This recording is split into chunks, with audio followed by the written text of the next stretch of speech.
Buenas tardes. Bueno, yo soy la ingeniera Ana Palazón, que soy adjunta a la cátedra, y hoy les voy a dar un tema teórico que es limitaciones al dominio. Yo veo muy poca gente, en realidad acá hay gente de aeronáutica y hay gente de gestión de las organizaciones, ¿puede ser?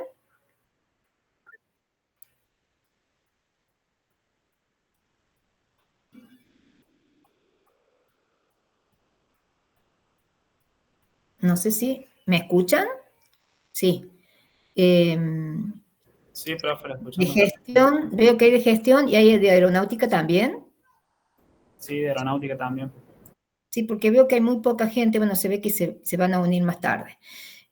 Bueno, yo voy a empezar el tema porque es un tema, o sea, voy a hablar una parte yo y otra parte del ingeniero Cornejo, que es adjunto, y después siguen con otras clases, así que tengo que empezar porque si no, no llegamos con los tiempos, ¿saben?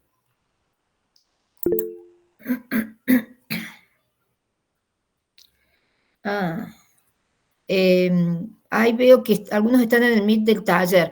Si alguno le puede o se vuelve al Meet y les avisa, chicos, o si tienen un grupo de WhatsApp, si puede alguno mandarle un mensaje. Ah, bien, ahí avisaron. Perfecto. Entonces vamos a esperar un poquito más. Sí, suele pasar esto de que por ahí están en distinto Meet. Fíjense bien siempre en el cronograma, porque incluso después sé que hay un grupo que queda acá y el otro se va a otro Meet. Creo que los aeronáuticos se van a otro, no sé cuál. Después fíjense en ustedes, porque sé que un grupo se continúa acá con otra clase y el grupo de aeronáuticos sigue con ingeniero Cornejo, pero no sé si es en esta aula o en la otra. Eso lo ven ustedes. Profesora, ¿esto es para ingeniería civil?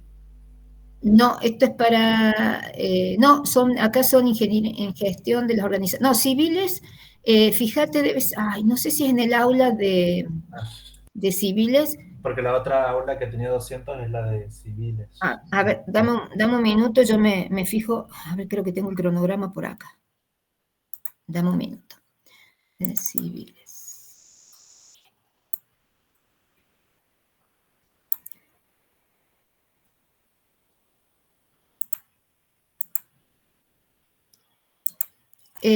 Los civiles es la que termina en NNB, que me parece que es práctico de civiles ese. Perfecto. Fíjate. No, está Gracias. bien. Bueno, acá tiene que haber aeronáuticos y gente de gestión. Bueno, ahora que ya somos más, es lo que le decía, fíjense bien en los cronogramas porque tenemos varias materias, entonces por ahí los juntamos a los grupos, por ahí no, entonces se nos complica a nosotros, así que me imagino a ustedes también. Fíjense siempre eso, así no hay problema. Bueno, voy a comenzar a grabar.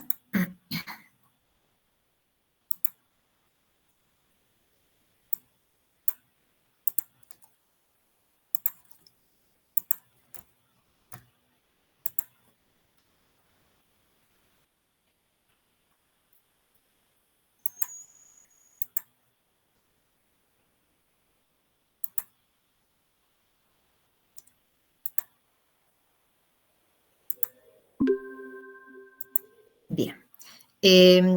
Está grabando ya, ¿cierto? Porque yo no veo. Sí, profe. ¿Sí? Bien. ¿Y ustedes ven bien la filmina? Sí. Perfecto. Bueno, ustedes, la clase pasada, voy a hacer un repaso muy rápido, vieron los derechos reales y personales, que fue la clase grabada. En esos derechos reales y personales, uno de ellos es el dominio, que también estuvieron viendo algo de dominio y condominio. Yo lo que voy a ver son las limitaciones que tiene el dominio, que son restricciones impuestas a fin del interés público, que generalmente son ordenanzas municipales. Recuerden que nosotros tenemos leyes nacionales, leyes provinciales, y digamos que las leyes municipales se les llama ordenanzas. Son ordenanzas en realidad, municipalitario además. Si son municipales se llaman ordenanza. Entonces vamos a tener restricciones que me limitan el dominio, vamos a tener la servidumbre y la expropiación. cada una de ellas me limita a uno de los caracteres del dominio. Habían visto que el derecho real era un poder jurídico de estructura legal que se ejerce directamente sobre un objeto en forma autónoma y le atribuye al titular las facultades de persecución y preferencia. Como derechos reales, habíamos visto que son 14, los derechos sobre cosa propia, derechos sobre cosa ajena, y diríamos principales o de goce, y los derechos sobre cosa ajena accesorios. En este momento lo que nosotros vamos a trabajar es con el dominio en realidad.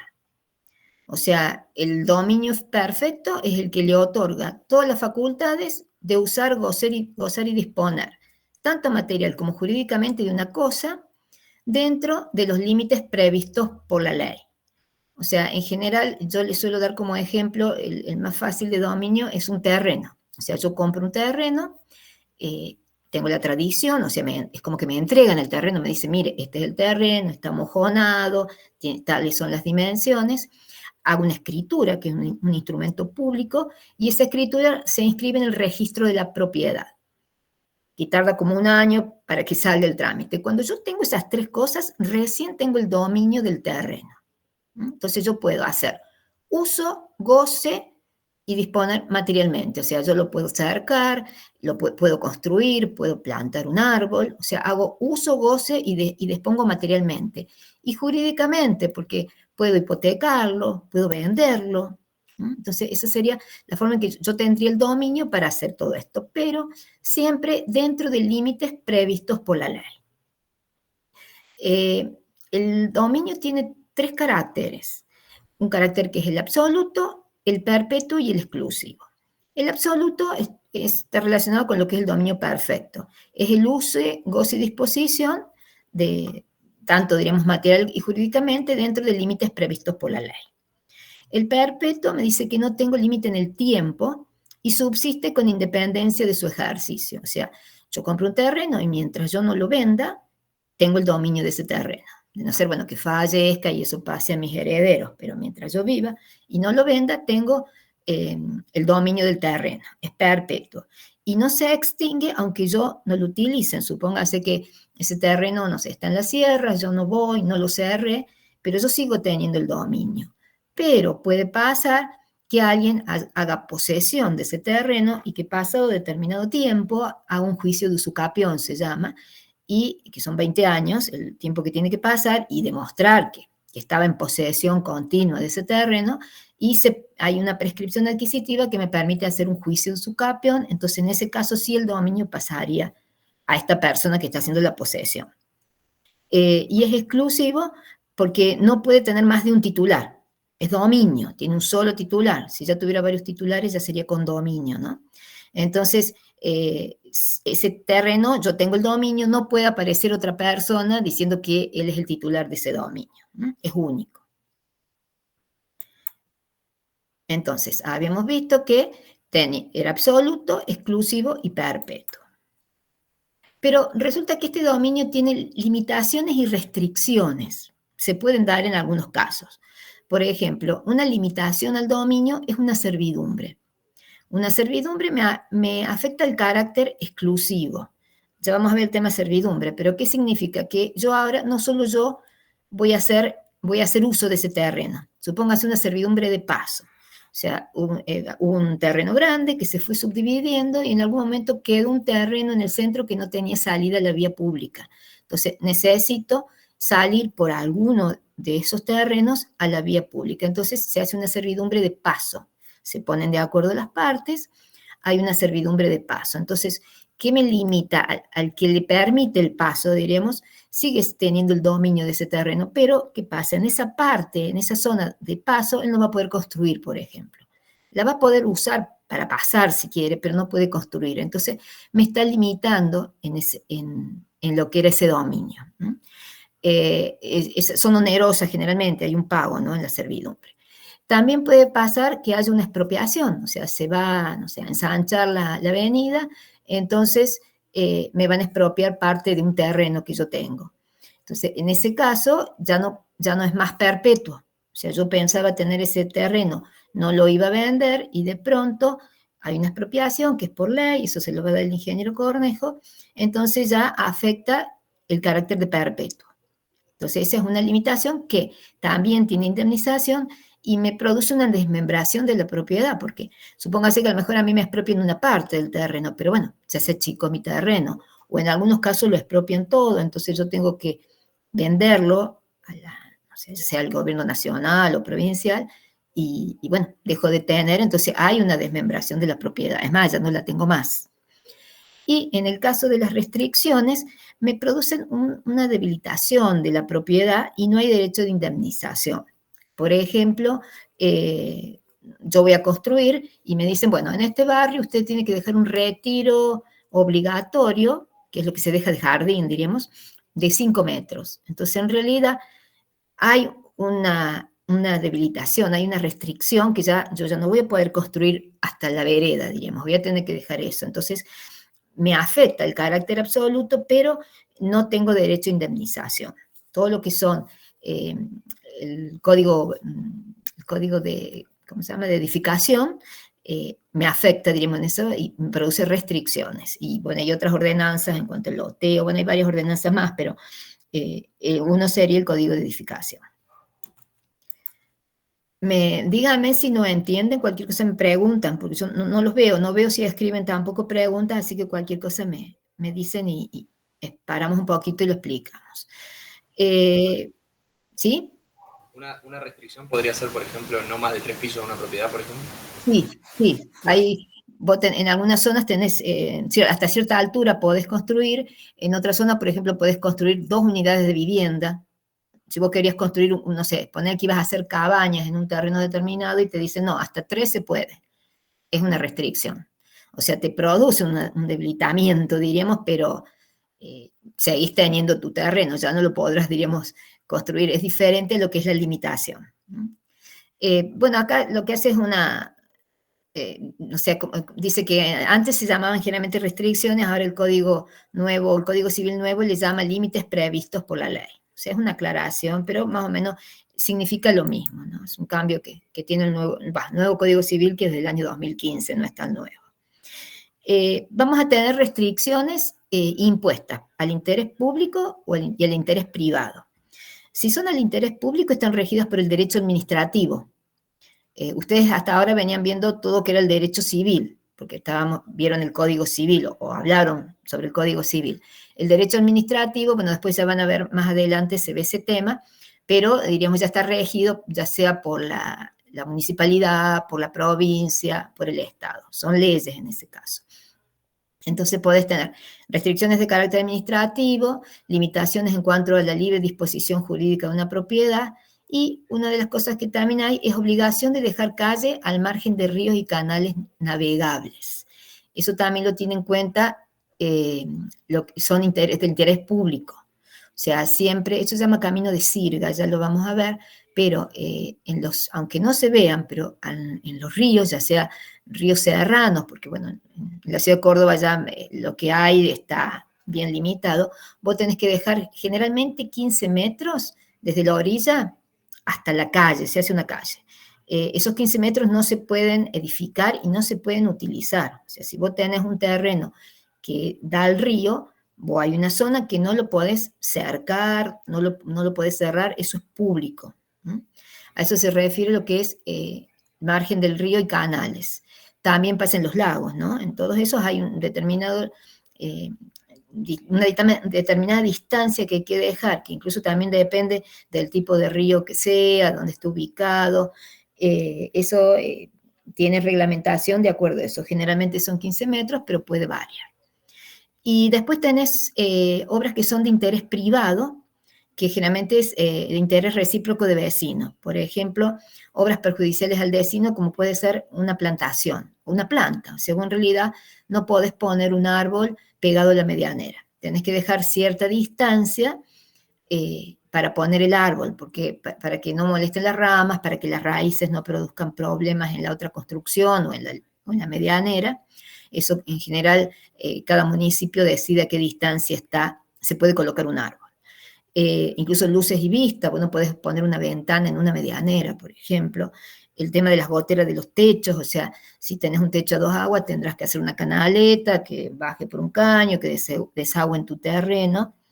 Y bueno, y lo mismo todo lo que se refiere a utilizar paredes divisorias, no puedes utilizar una medianera. Bueno, en realidad es como que la mitad es de cada uno podría hacer cualquier cosa en la medianera mientras que no moleste al otro. Pero digamos, esos son algunas de interés privado. Bueno, acá más o menos habla de las normas administrativas que están impuestas por el dominio privado en el interés público, o sea, en realidad están regidas por el derecho administrativo, son de carácter público.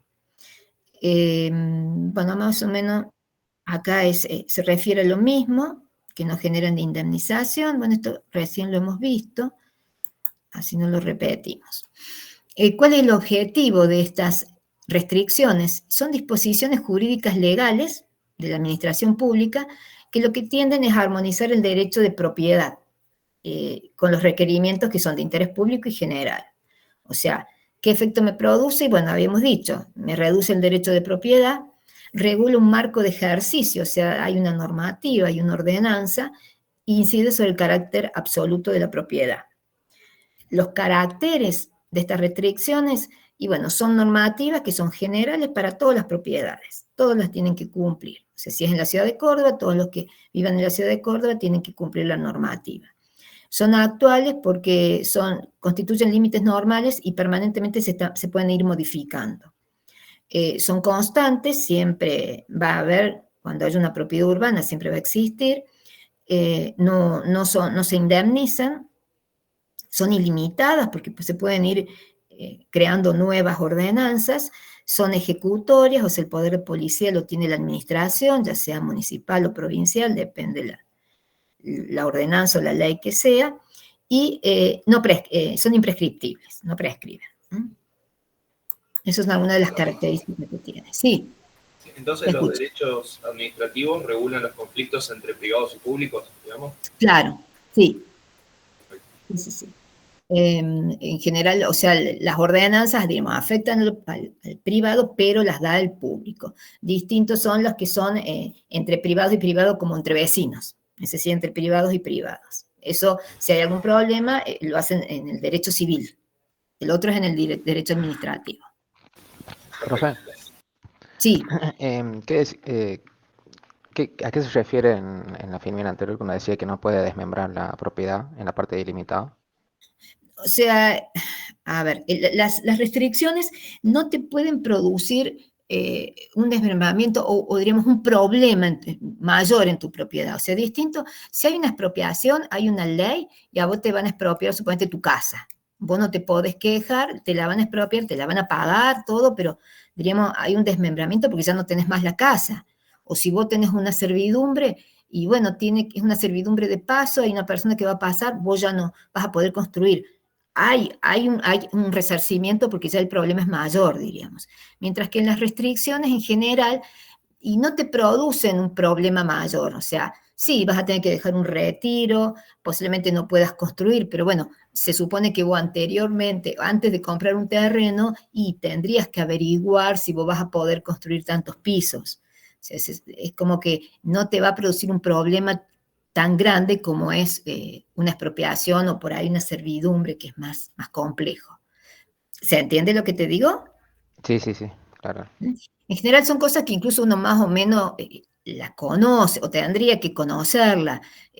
Si va a construir, y bueno, antes de construir, y vos vas a un profesional y le preguntas, mira, yo puedo hacer acá un edificio de tantos pisos, o tendrías que ir, por ahí no van, pero la idea es que vos tenés que averiguar antes de hacerlo, cosa de que te afecte lo menos posible. Diremos, el contenido de estas restricciones es no hacer algo, o sea, por ejemplo, no podés construir tres casas en un terreno determinado, o un dejar de hacer, vos querés hacer, no sé, varios pisos, no lo podés hacer, o algo que tenés que hacer, que tenés que cumplir, que es el retiro, suponete, o hacer, yo por ahí le hablo porque lo más fácil es el código de edificación, pero suponete hay leyes, la caminera, sea, vos no podés ir a más de cierta velocidad. Bueno, esas son restricciones. O sea, vas a tener una multa si lo haces, pero diríamos, no va a ser mayor el problema que eso. El objeto generalmente es un inmueble, pero puede ser una cosa mueble. Se fundan en necesidades colectivas, que generalmente son de seguridad, de cultura, de higiene. O sea, la idea es proteger a la comunidad, bueno, son ilimitadas, es más o menos lo que veníamos diciendo antes, te fijan límites al ejercicio normal de la propiedad, pero se supone que no son una carga, aunque a veces te pueden perjudicar en cierta forma, pero teóricamente se hacen para que no perjudiquen a nadie, para que ayude a la comunidad, para que sea mejor, diríamos, la construcción, la comunicación y demás. Bueno, y más o menos todo lo mismo que decíamos, son constantes, son ejecutorias, o sea, las ejecuta, si es la municipalidad, bueno, el poder de policía lo tiene la municipalidad, si es la provincia, lo hará a través de la provincia. No justifican indemnización y no se extinguen con el uso. Y esto es más o menos lo mismo, son generalmente de estética, de seguridad, o sea, está muy relacionado con lo que es la construcción. Pero, por ejemplo, en la salud pública, en cuanto a higiene, a normas bromatológicas, de tránsito, en cuanto a las ochavas que tenés que hacer, la colocación de señales, y todas más o menos son qué tipo de restricciones podés tener. Entonces, habíamos ya visto las de carácter administrativo, y esta que le decía del camino de sirga. O sea, el camino de sirga, en realidad viene de la antigüedad. O sea, los ríos que eran navegables, cuando no había motores, eran llevados por bueyes, entonces tenían que tener un camino a costado del río para que sean llevados.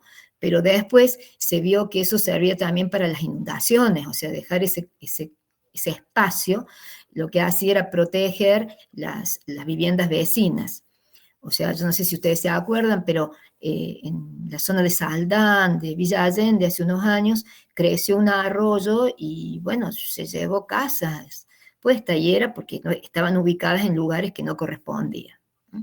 Entonces, en el caso del camino de sirga, lo que dice el artículo del Código Civil es que el dueño de un inmueble colindante con cualquier de las orillas de los cauces o sus riberas aptos para el transporte por agua, deben dejar libre una franja de terreno de 15 metros de ancho en toda la extensión del curso, en la que no se puede hacer ningún acto que menoscabe aquella actividad.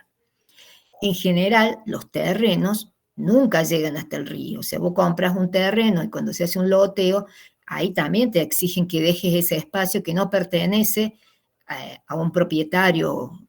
O sea, eso pertenece, ya diríamos, a recursos hídricos, lo mantiene recursos hídricos. Entonces, eso ya está fijado. O sea, nunca te van a vender un terreno, o no te tendrían que vender, que llegue hasta el río. O sea, vos te venden un terreno de determinado tamaño y puede ser que el río esté a 15 metros, pero no pertenece a tu terreno. ¿Está?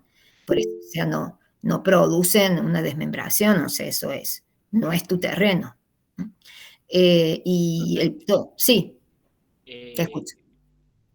Yo he visto de esas casas que tienen cerca de un río que tienen como un pequeño muelle para botes y todo eso. Sí. ¿Eso sigue sin ser parte del terreno?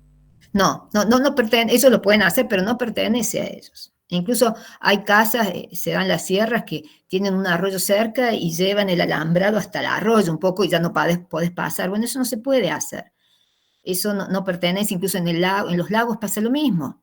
El lago San Roque había muchas casas importantes, de gente importante que llegaban cerca del lago y se modificó la cota del lago para evitar problemas, diríamos. Se bajó la cota del lago, pero no se puede hacer. En los lagos incluso también tenés cierta distancia que no se puede acceder, o sea, se puede acceder, pero no se puede utilizar como propia. Eso pasa en los lagos, en los diques, en los canales. Siempre tiene que estar esa distancia sí o sí, eso ya está fijado. Incluso ahí dice que todo perjudicado puede pedir que se remuevan los efectos. Suponete que alguien hubiera construido y hubiera hecho una tapia, vos podés pedir que se saque esa tapia, no corresponde. Incluso el muelle, lo hacen, pero en realidad no les pertenece, lo pueden usar, pero en realidad si viniera y lo usara otro, lo podría hacer, porque no está en el terreno de ellos. ¿Está claro? Sí, es como cruzar la Sí, calle profe. cuando está en verde. O sea, Sí. no Sí, se debe como hacer, hacer- pero nadie dice nada. Exactamente, vos lo podés hacer. Ahora, si vos lo haces y te atropella un auto, bueno, el, pro- el problema teóricamente lo tendrías que tener vos, no el que te atropella, pero bueno, es así. O sea, no se puede, de ahí a que lo hagan es otra, pero no está permitido. Bueno, y después, por ejemplo, las que son de interés privado, Profe. habíamos dicho, sí, Sí, y todo esto, perdón, para aclarar, todo lo de limitaciones y restricciones refieren a lo que es el derecho administrativo, no al civil.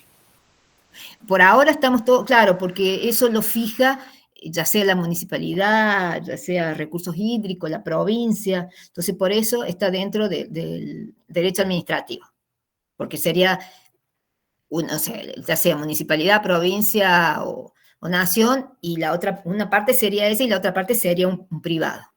Difícil, o sea, diferente, perdón, sería cuando son de interés privado, que es entre dos personas privadas, por ejemplo, no sé, tu techo, el tanque tiene que estar a cierta distancia del vecino. ¿Por qué? Porque a veces el tanque se llena y empieza a caer agua y eso le puede producir humedad al vecino. Bueno, en realidad vos tenés que separarlo de la medianera, no lo podés hacer sobre la medianera. Eso ya sería un problema regido por el derecho civil. ¿Estamos? Perfecto. Bien. Perfecto.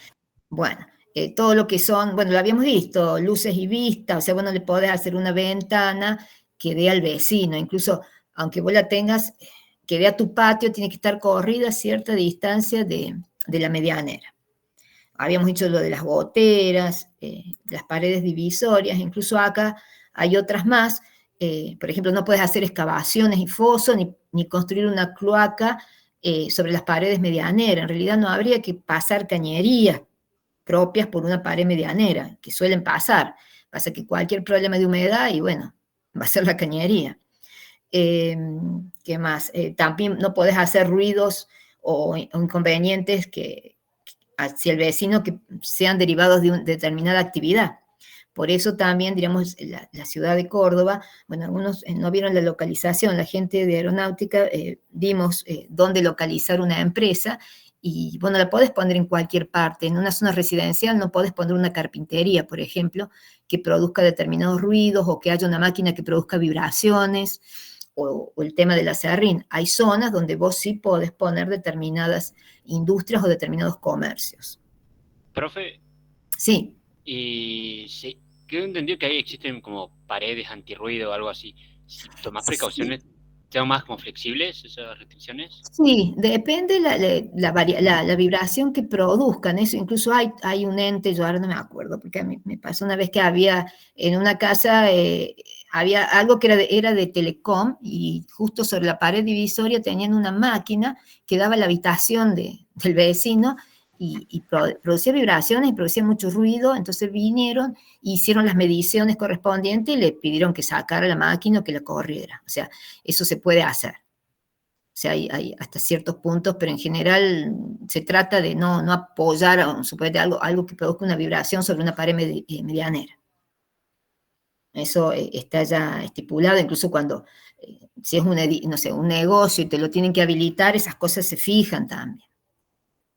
O sea, por ruidos molestos, no sé, también puede haber por falta de conservación de los edificios. O sea, todo eso está en las ordenanzas, son restricciones. Bueno, creo que más o menos acá tienen varios ejemplos para que ustedes lo puedan después ver. Bueno, acá, por ejemplo, esto es el Código Civil, ¿no? Dice: los límites impuestos al dominio en materia de relaciones de vecindad rigen en subsidio de las normas administrativas aplicables en cada jurisdicción. Entonces, te dicen cuándo son indemnizables, cuándo no. El problema de las inmisiones, las molestias que ocasiona el humo, el calor, incluso cuando haces un asador y si lo pones en la pared medianera, tiene que tener determinada altura la chimenea. O sea, todo eso está reglamentado, ¿no? Uno por ahí no lo conoce, pero hay una reglamentación, mucho está en el Código de Edificación. Bueno, después esta parte ustedes la pueden ir viendo porque no es difícil de leer, se las dejo para que vean inmisiones, instalaciones provisorias y paso de personas que trabajan en una obra. O sea, vieron que cuando hay obras tienen que poner andamios, tiene que estar chapas para que no vaya a caer un material y dañe a alguien. Todo eso está en las normativas, ¿no? En las ordenanzas. En el tema de los... Sí, la escucho. Entonces, ahora el derecho administrativo está limitando y restringiendo situaciones de intereses privados. Sí, en realidad sí, en este caso sí, aunque esté en la ordenanza, pero vos no le podés, suponete que vos construyas, no sé, estás construyendo una casa y no podés tirar sobre la casa del vecino restos de la construcción. Incluso si levantas una pared, tenés que pedir permiso y si la pared del vecino estaba revocada, revocarle la pared. Es entre privados en este caso. Perfecto, gracias. Todo lo que está acá es entre privados, vistas, luces. Todo eso se los dejo para que ustedes después lo vean. Bien. Entonces, dentro de los derechos reales tenemos la servidumbre, que es un derecho real sobre cosa ajena principal. Entonces, lo que vamos a ver ahora es una limitación. ¿Se acuerdan que recién veíamos restricciones? Ahora vamos a ver la servidumbre, que es una limitación al carácter exclusivo del dominio. La servidumbre es un derecho real que recae sobre una cosa ajena. Consiste en la posibilidad de utilizar dicha cosa y de servirse de ella en una manera más o menos plena, o sea, de servirse de ella. En este caso hay un predio dominante, que es a cuyo favor está constituida la servidumbre, y un predio sirviente, que es el que sufre dicho gravamen. Si seguimos con la servidumbre de paso, el predio dominante sería el propietario del terreno de atrás que pasa por el terreno del predio sirviente. O sea, el predio sirviente es el que tiene que dejarlo pasar al de atrás. Tiene que ser por razones de utilidad y de necesidad, ¿no? Tiene que ser comprobable que la otra persona no puede salir por otro terreno, que no tiene salida a otra calle. Recaen sobre cosa ajena y en este caso constituyen una desmembración porque le impone una limitación al derecho de propiedad, por lo que le decía, no va a poder construir, suponete ahí, a lo mejor quería hacer un garage y no lo va a poder hacer porque necesita paso para la otra persona. Y son inseparables de la finca a la que activo o pasivamente pertenece. ¿Qué significa? Que si yo quiero vender esa propiedad y la tengo que vender con la servidumbre. O sea, va con... ¿Puedes explicarme otra vez el tema de servidumbre? ¿Cómo? ¿Puedes explicarme, por favor, otra vez el tema de servidumbre? ¿Otro ejemplo? Y por ejemplo, una servidumbre de acueducto. Hay una población que vos necesitas llevarle agua y pasa un acueducto por tu terreno. Entonces vos no podés tocarlo porque eso alimenta a esa propiedad. Hay servidumbres administrativas como la de electroducto. O sea, se hace todo un tendido de una red de electricidad y, bueno, por ahí pasa mucho en los campos. Pasa por parte de un campo, entonces hay una servidumbre que aparte tenés que dejarle un espacio por si tiene que pasar, no sé, algún automóvil para hacer el mantenimiento de esa red o cualquier problema que haya, tiene que tener una entrada para que ellos pasen y hagan el trabajo. Vamos a ver, hay varias servidumbres, ahora vamos a ver distintas. ¿Se entendió eso? Ya vamos a ver, vas a ver que hay distintos tipos. Yo les digo por ahí la de paso porque es la más fácil de entender, me parece, pero vamos a ir viendo otras servidumbres. Bien. Entonces, según el Código Civil, entonces el derecho real que se establece entre dos inmuebles y que concede al titular del inmueble dominante, que se acuerdan que sería el de atrás que pasa, determinada utilidad sobre el inmueble sirviente ajeno. La utilidad puede ser de mero recreo, bueno, eso que se va a utilizar siempre. Estas servidumbres pueden ser reales o personales. Si es real, es inherente al inmueble dominante, entonces es perpetua. O sea, es como yo le decía, vos vendes tu terreno y lo vendes con la servidumbre. Ahora, si es personal, está constituido a favor de una persona determinada. Si esa persona fallece, no existe más la servidumbre. ¿Tá? Son diferentes las dos. Acá en este Profesora. caso... Sí. Perdone, una consulta. En el Sí. caso de que yo venda el terreno con una servidumbre, la otra persona también tiene que estar al tanto al momento de la compra, ¿no es cierto? Sí, Que existen sí, servidumbre. sí. Al momento sí de venderlo le tenés que decir a la gente que la va a comprar que hay una servidumbre. Incluso generalmente hay una escritura hecha donde se indica que hay una servidumbre. Ok, muchas gracias. ¿Tá? Bueno, acá de nuevo habla de servidumbre personal, que es a favor de una persona, y bueno, se presume que es vitalicia, a no ser que vos indiques que es por un tiempo menor, y la real, lo que decíamos que es inherente al inmueble dominante, y se presume que es perpetua de no ser que por alguna se extinga. Supóngase que al final el propietario de adelante le compró el terreno al el de atrás. Entonces en ese caso ya no hay más servidumbre. ¿Mm? Se extinguiría porque no se usa más como servidumbre. ¿Qué más? Cuando es personal, puede ser también hecho a favor de varias personas, cosa que si fallece una de ellas, sigue teniendo la servidumbre personal las otras personas. O sea, no se quedaría sin servidumbre. Entonces, por ahí se hace a favor de varias personas. Mientras subsista alguna de ellas, mientras exista, diríamos, alguna de esas personas, sigue existiendo la servidumbre.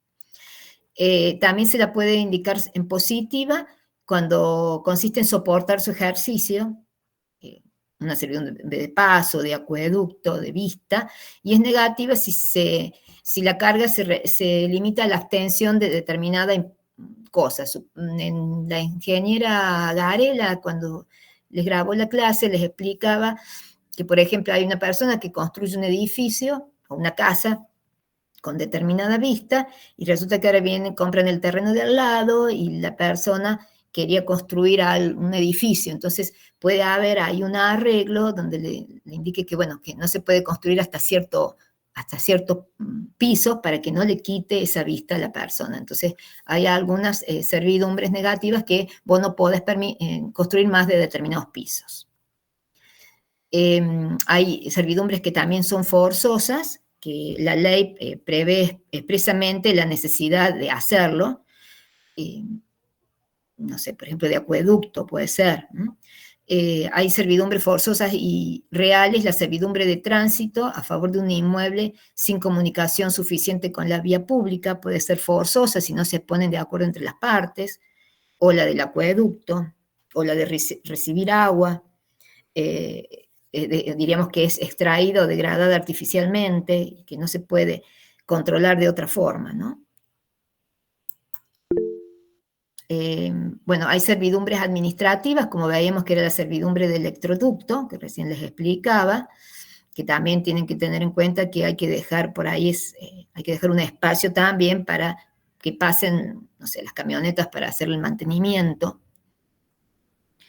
Bien, quiero ver, bueno, es más o menos lo que les estaba diciendo. Y bueno, se clasifican por su origen en legales coactivas, cuando son establecidas por ley, o voluntarias, cuando son establecidas por la voluntad de los propietarios. Positivas o negativas, como decíamos recién, pueden ser continuas o discontinuas. Por ejemplo, de acueducto, una servidumbre de acueducto es continua, una servidumbre de paso es discontinua.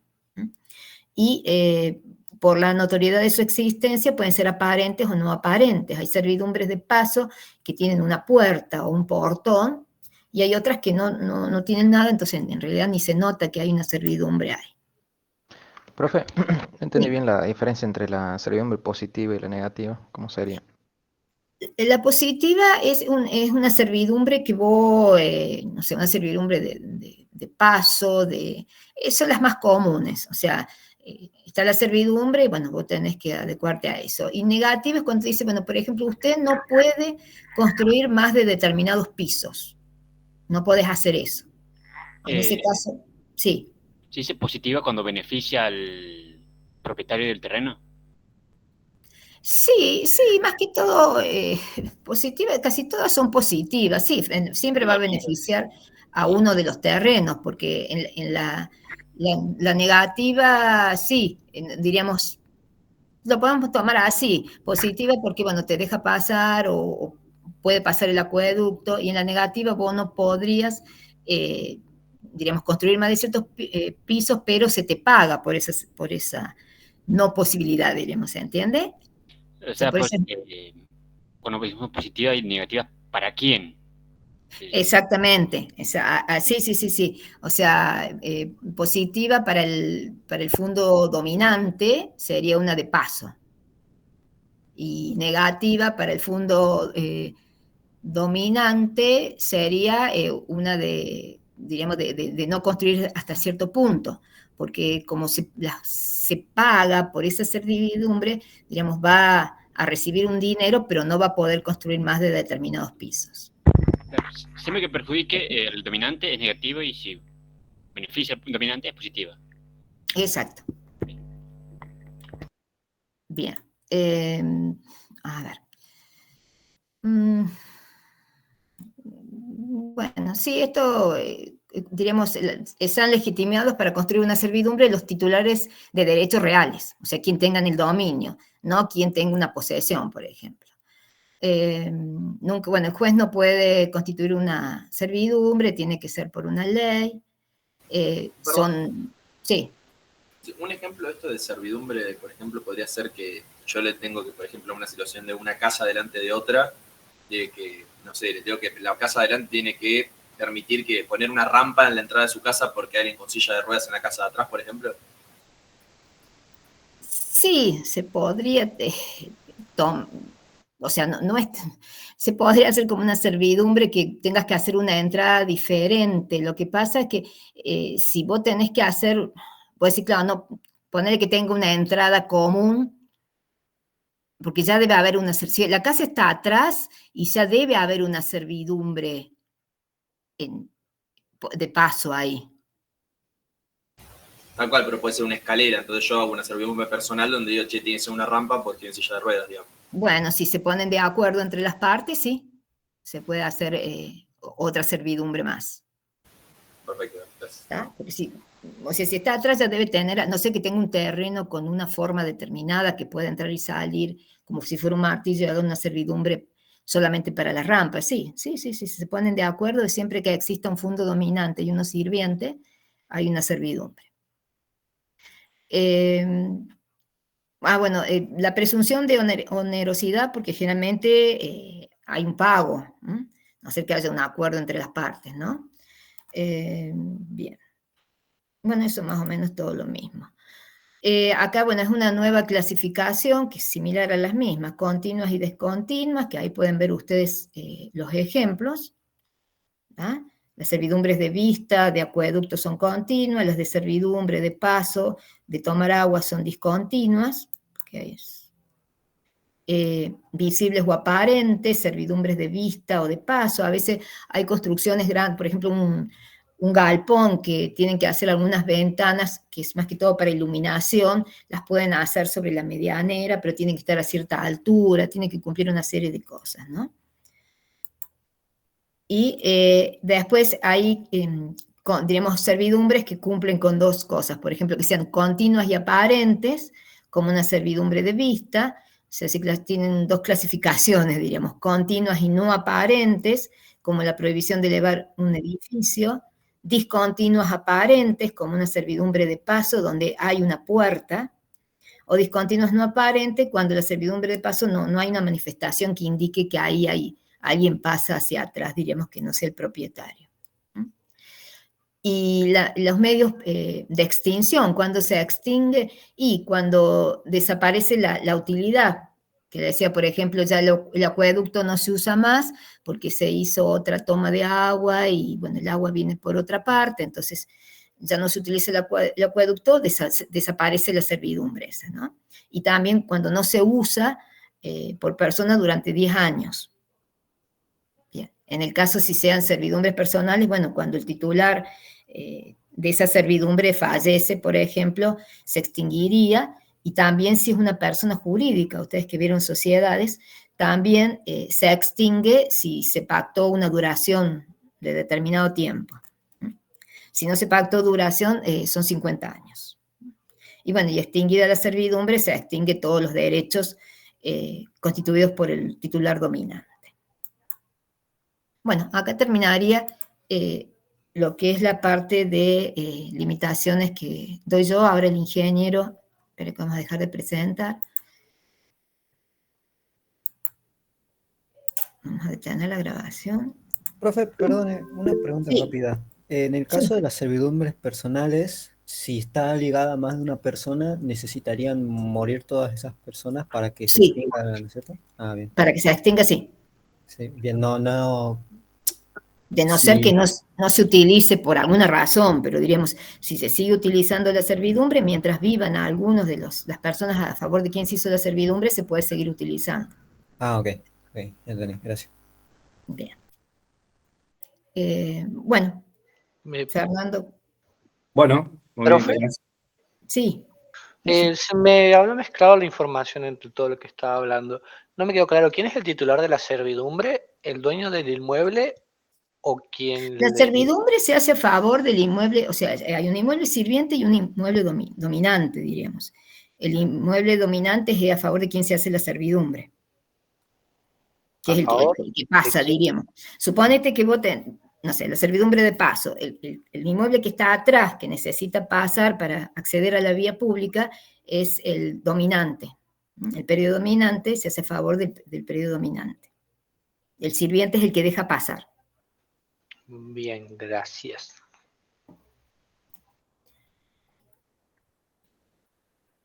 Bueno, ¿no tienen más preguntas, chicos?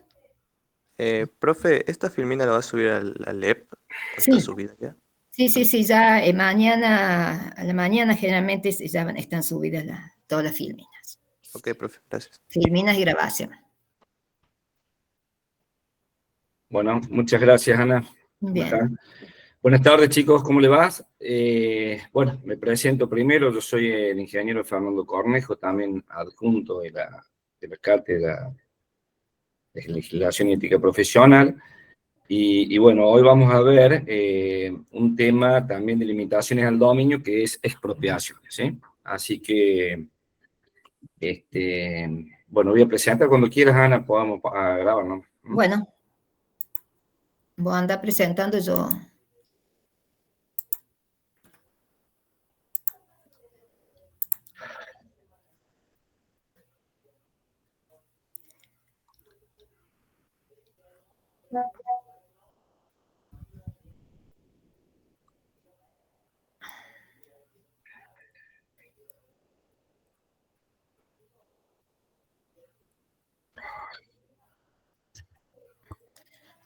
Ya te aviso porque está lenta, no sé por qué no graba. No te preocupes.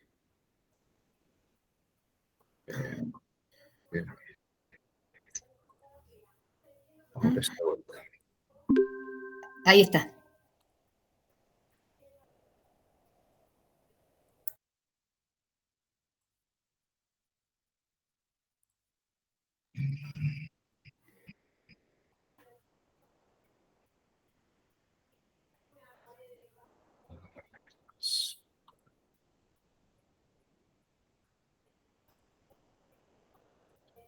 Me equivoqué de filmín.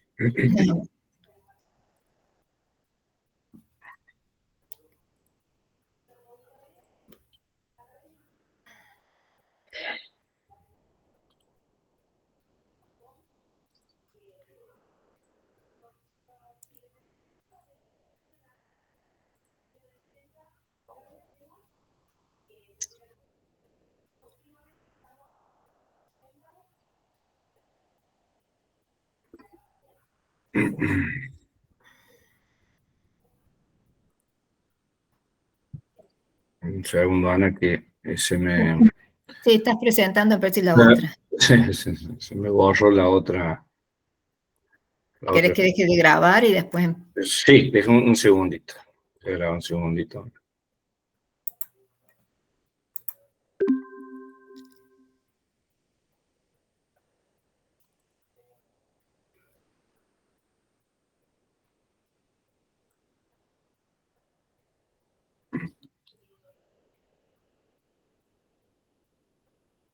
Bueno.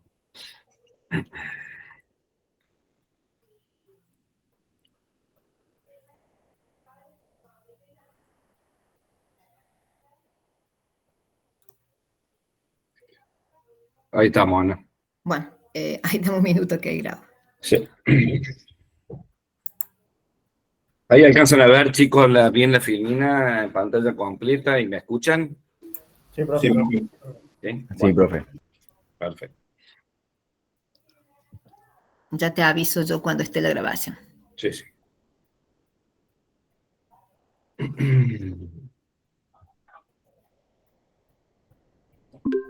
Ahí está. Bien, gracias, Ana. Bueno, como les decía, hoy vamos a ver el tema de expropiaciones, la Ley Nacional 21.499 del año 72. Y como para darle una primera introducción de lo que es la expropiación, es cuando el Estado, o un órgano del Estado, o un particular autorizado por el Estado, les saca un dominio que pertenece a un privado para incorporarlo a su dominio público o privado del Estado con fines de utilidad pública, es decir, para hacer obras en ese inmueble o con esa cosa, que puede ser, o sea, lo que se pueden expropiar son bienes muebles e inmuebles, para satisfacer necesidades de interés público, ¿no? En general, la expropiación son muy utilizadas para la ejecución de obra pública. Entonces vamos a empezar diciendo que toda obra pública tiene como base el dominio de propiedad, ¿no es cierto? Que les ha estado explicando en los derechos reales la ingeniera Palazzo. La operación de una obra pública supone necesariamente que pueda disponer y utilizar cosas, ya sean muebles o inmuebles, que han de conformar esa obra, ¿cierto? Estas cosas, en el momento de ser requeridas por el Estado hacia el particular, pueden estar ya sea en el dominio público o en el dominio privado, ¿no es cierto?, del particular. Cuando están en el dominio privado de un particular, de un ciudadano común, originan la expropiación por causa de utilidad pública. Si el propietario de ese bien mueble o inmueble necesario para la ejecución de la obra pública no lo transfiere a pedido del Estado, puede ser obligado a la transferencia y declararlo a ese bien mueble o inmueble de utilidad pública. En ese caso, el particular recibe, acepte o no, ¿no es cierto?, la expropiación, recibe una compensación o pago por el valor de ese bien mueble o inmueble. Entonces vamos a definir a la expropiación por causa de utilidad pública diciendo que consiste en la ocupación de cosas de propiedad individual para fines de utilidad pública, mediante la indemnización de su valor y de los perjuicios directamente derivados de ella, ¿sí? Bien. ¿Dónde ubicamos en nuestro esquema jurídico a la expropiación? Ustedes saben que nuestro sistema jurídico está formado por un derecho positivo compuesto por el derecho público y el derecho privado. El derecho privado son todos los temas que venimos viendo hasta ahora en nuestra materia, y el derecho público, que también lo vamos a ver en las clases siguientes, son las normas referidas al poder público, es decir, son todas aquellas relaciones o normas que regulan las relaciones entre un particular y el Estado, y que ese derecho público se divide en interno y externo. Y dentro del derecho interno, por ejemplo, tenemos el derecho constitucional, el derecho laboral, el derecho penal y el derecho administrativo. Dentro del derecho administrativo vamos a encontrar la expropiación. ¿Por qué? Porque hay dos sujetos que intervienen. Uno que es un particular, un privado, y otro que es público y que es el Estado o un organismo del Estado. ¿Cuáles son los sujetos que intervienen en una expropiación? Tenemos dos. Uno que es el sujeto activo, que es el expropiante, que puede ser el Estado nacional, provincial o municipal, o entidades autárquicas o empresas del Estado. Cuando hablamos de entidades autárquicas, quienes son aquellas empresas del Estado que tienen autonomía propia, toman sus propias decisiones y tienen capital propio, también lo vamos a ver más adelante. Los particulares y personas jurídicas cuando estuvieran autorizadas por la ley o por un acto administrativo fundado en ley. Es decir, un particular puede ser, por ejemplo, aquella persona física o jurídica que tiene una concesión para la ejecución de una obra pública o para la prestación de un servicio público. Y por otro lado tenemos el expropiado, que es el sujeto pasivo, que son los particulares, pero el Estado Nacional puede expropiar también bienes del dominio provincial o municipal, pero no al revés, ¿no es cierto? La provincia no puede expropiar un inmueble que pertenece al dominio, al Estado Nacional. ¿Cuáles son las etapas de la expropiación? Y esto es muy importante porque tienen que concurrir los tres elementos que vamos a mencionar ahora. Uno es la utilidad pública, el segundo que tiene que estar calificada por ley, y por último, la indemnización. Cuando hablamos de utilidad pública, significa que la obra que se va a hacer con ese bien que le hemos expropiado a un particular tiene que satisfacer una necesidad pública, es decir, tiene que ser para un bien común, como por ejemplo la construcción de una autopista, una vía férrea, un puerto, un establecimiento carcelario, y tiene que estar calificada por ley. ¿Qué quiere decir que tiene que calificar por ley? Que tiene que haber una ley emanada, si es de una expropiación nacional, bajo la órbita de la ley nacional, del Poder Legislativo, o sea, del Congreso, o de la legislatura, si es a nivel provincial. Es decir, que nosotros vamos a hablar ahora de la ley nacional de expropiaciones, y cada provincia, a su vez, de la República Argentina, tiene su propia ley de expropiación, ¿no es cierto? Pero cuando el Estado, ya sea nacional o provincial, expropia un bien mueble o inmueble, las legislaturas dictan una ley especial para este caso, detallando bien el bien que se está expropiando, ¿sí? Y la indemnización significa que al quitarle o al desapoderarlo al propietario de un inmueble o de un bien mueble, se le tiene que pagar el precio de lo que se le está expropiando. Es decir, para que el particular pueda, con ese dinero, si es un inmueble, comprar el mismo inmueble en otro lugar con las mismas características, la misma superficie, los mismos servicios, más todos los gastos directos que ocasiona una expropiación o el traslado o la escrituración de un nuevo inmueble, ¿no es cierto? Significa que le contempla los gastos de traslado, los gastos de escrituración del nuevo inmueble, a eso se refiere todos los gastos directos que tiene que cubrir esa indemnización.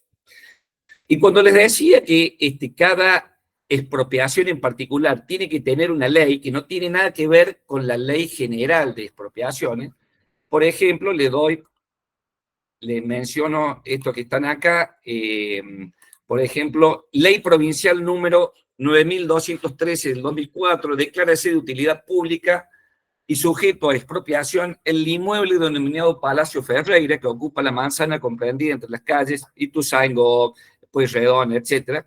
Es decir, que ustedes ven que la legislatura, para poder expropiar, dictó una ley específica para este inmueble que se va a expropiar, que fue declarado de utilidad pública y que tiene un sentido de expropiación porque en él se iba a transformar en un museo, ¿no? O, por ejemplo, una obra de arte, bajo la ley 26.537, declara de utilidad pública y sujeto a expropiación el mural ejercicios plásticos realizados por tales artistas, ¿no es cierto? Bien. Profe, consulta, eso sería el caso similar de lo que sucedió ahora con la ley base que puso en juego varias empresas, ¿no? ¿Sí? Estatales. Perdón, no te escuché. La ley base, por ejemplo, sería algo similar, que está la expropiación o posible venta de empresas estatales, o no sería el caso, sería el caso contrario a este. No, eso es, es otra cosa. La venta de empresas estatales es otra cosa, ¿no? Hay expropiación que después le voy a mostrar al final. Hay casos especiales de expropiación de empresas, pero privadas, no, las empresas públicas no se expropian, simplemente se privatizan o se venden. Perfecto. ¿Está claro la pregunta, la respuesta? ¿Eh? Sí, sí, profesor. ¿Bien? ¿Está bien? Bueno, si no... Bueno, entonces hago una comparación ahora de las leyes de expropiación nacional y la de la provincia de Córdoba, en este caso, que es la 6.394 del año 80. Y sin palabras más, palabras menos, ambas leyes hablan de lo mismo. Fíjense en los títulos, ¿no es cierto? La ley nacional habla de la calificación de utilidad pública en el artículo 1, los sujetos de la relación expropiatoria, el plazo de expropiación, habla de la expropiación irregular, que vamos a ver ahora, y de disposiciones complementarias. Y si comparan con la ley provincial, es lo mismo, ¿no es cierto? Calificación, sujeto expropiante, objeto de expropiación, normas de procedimiento, disposiciones complementarias. Es decir, que prácticamente nada más que una se aplica para expropiaciones de bienes, o sea, cuando la nación es propia, y otras cuando la provincia es propia, se tiene que aplicar la ley. Por supuesto que con la ley provincial de Córdoba yo no puedo ir a expropiar un inmueble que está en la provincia de Catamarca, ¿no es cierto?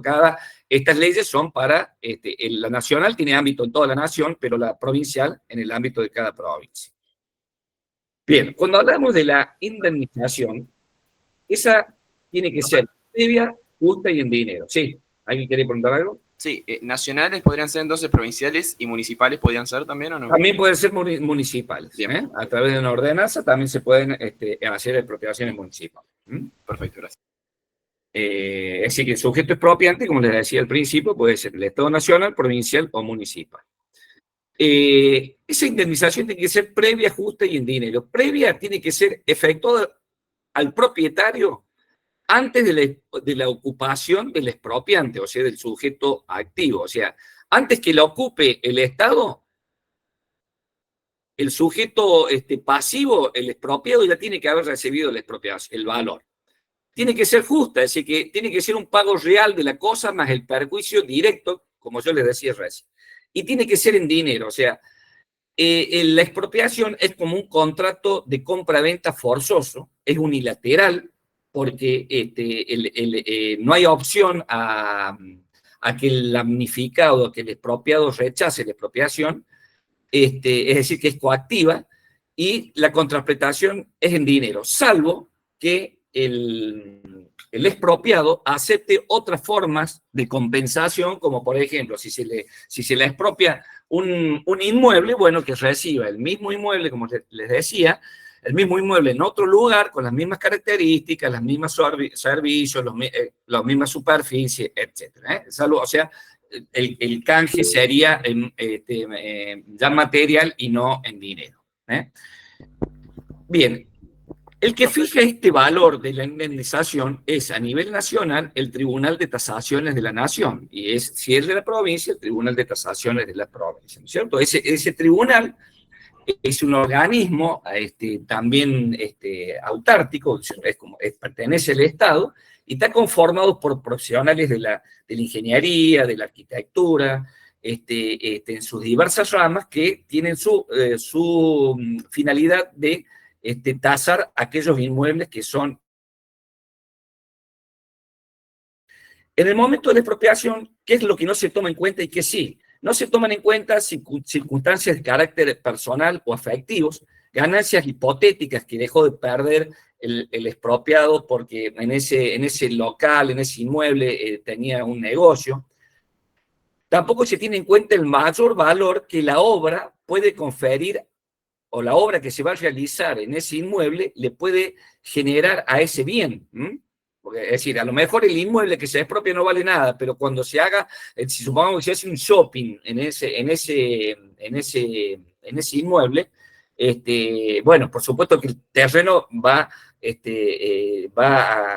se va a acrecentar en su valor, entonces el expropiado no puede reclamar eso.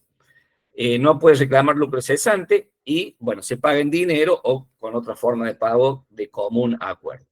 Y sí se toman en cuenta el valor panorámico y el valor histórico de ese inmueble. Por ejemplo, se puede expropiar un inmueble que perteneció a una figura ilustre de la poesía, de la música, de la política, y tienen un valor histórico. Así ese valor se lo tiene en cuenta. También se pueden expropiar, sí. Lo escucho. Iba a decir eso de preguntar de qué era panorámico. Panorámica, o sea, de vista, ¿no es cierto? Un inmueble que tiene una buena vista hacia un lugar, hacia una sierra, una montaña, un lago, ese valor también se tiene en cuenta. ¿Mm? Bien, ya que estoy ahí, vamos a ver cuáles son los bienes que se pueden expropiar, porque generalmente pensamos que se expropian solamente bienes inmuebles, no pueden ser bienes muebles, como puede ser una obra de arte, una partitura, un cuadro, una estatua, un instrumento musical que pertenecieron a alguna figura del arte, y el Estado está en poder de un particular, y el Estado lo expropia para llevarlo a un lugar público para que la sociedad en general lo pueda apreciar, ¿no? Se puede expropiar una empresa, una biblioteca, las maquinarias de una fábrica, que ya vamos a hablar al final, lugares históricos, el espacio aéreo, el subsuelo, si es sólido o fluido, la energía hidráulica, derechos de autor, los bienes de la iglesia, los bienes de una embajada extranjera, etc., ¿no? Es decir, que en general son cosas, bienes muebles o inmuebles. Ponemos acá, la expropiación tiene dos formas de materializarse. Una por avenimiento y otra que le llamamos expropiación judicial. ¿Qué es el avenimiento? Es cuando hay acuerdo entre las partes, es decir, el Estado notifica a un particular que le va a ser expropiado un bien, se le dice de cuál va a ser el valor de que se le va a pagar por ese bien, y puede ocurrir que el expropiado acepte, entonces hay avenimiento. Entonces, la expropiación se consolida de esa manera y no hace falta recurrir a la expropiación judicial, y como recompensa, como premio, se le da al expropiado un 10% más del valor que fijó el Tribunal de Tasación. Bien, no habiendo avenimiento, se recurre a un juicio sumario, es decir, hay una intervención del Tribunal de Tasaciones de la Nación. El expropiante debe consignar el importe de la evaluación de la sentencia judicial. Quiere decir esto que si el expropiado no acepta el monto, lo único que puede discutir, vuelvo a repetir, el expropiado es el monto, no la expropiación en sí, ¿no? La expropiación se va a ejecutar sí o sí, pero puede no estar de acuerdo en el monto. Entonces, ¿qué hace el Estado? Ese monto que estableció el Tribunal de Tasaciones lo deposita en los tribunales y hace posesión del inmueble lo mismo, ¿no es cierto? Y la justicia después resolverá si el valor de la tasación queda firme o hay un reconocimiento en más de ese valor que fijó el Tribunal de Justicia. ¿Claro? El Tribunal de Tasación. Profe, Entonces, ¿puede volver al filmín anterior, por favor? ¿Cómo querés? ¿La filmín anterior? Sí, Sí. ahí. Acerca de eso del 10% en el avenimiento, ¿es algo como por ley tiene que ponerse ese 10% más, o es como generalmente se le agregan? Como Es por ley, es por ley. Es por ley. No es que va a ser un 15 o un 5 o un 20, es el 10. Eso es por ley, ¿sí? ¿Te aclaró? Sí. Bien. Profesor, Sí. en lo que refiere al carácter, a lo que es la expropiación por la cuestión judicial, cuando se define entonces el precio, entonces el Estado se hace del bien del privado y ya puede... Se hace del bien del privado, porque imagínense ustedes el caso de la construcción de una ruta, ¿no es cierto? El Estado va expropiando los inmuebles, una autopista, el Estado va expropiando los inmuebles y aparece uno que dice, no, yo no acepto el avenimiento, quiero más dinero, no estoy de acuerdo. Entonces el Estado no puede paralizar una obra hasta que el expropiado acepte, ¿no es cierto? Por eso se hace un depósito judicial del primer monto que ofrece el Tribunal de Tasaciones y la obra continúa, ¿me entiendes? Perfecto, Iván, gracias. O imagínense el peor de los casos, que nadie aceptare y la obra no se pudiera hacer. Puede ser... Profe, le crear una consulto. solución. Con el tema de las expropiaciones en embajadas, ¿no hay un tema jurídico internacional ahí al respecto? Sí, hay un tema jurídico internacional, exacto, digamos, uno puede, por eso decíamos que se pueden expropiar los bienes de la embajada, no el inmueble, porque el inmueble generalmente pertenece al Estado en el cual está sentada la embajada, ¿eh?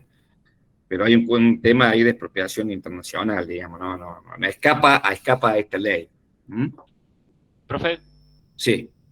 dijo que en la expropiación judicial el propietario puede apelar a un juicio para obtener más de lo que... Sí, puede reclamar el pago solamente, el monto. Claro, puede llegarse que llevarse una expropiación judicial y el propietario resulte obteniendo menos de lo que usted No, le puede menos haber no. pedido. O sea, una vez que el Tribunal de Tasaciones fijara un precio, ¿no es cierto?, de la tasación, y puede llegar a revisarla por orden del juez a que dictamine una nueva evaluación para ver si el valor anterior queda firme o no. ¿Mm? Menos Claro, no. preguntaba en el sentido si la expropiación judicial puede salir le puede salir mal al propietario. No. O sea, Quiero decir. digamos, hay casos, como también le voy a mostrar ahora, que los juicios de expropiación por el monto pueden durar 11 años, o sea, muchos años, como por ejemplo el de Palacio Ferreira, fue un juicio que demoró 11 años. Se los digo ahora.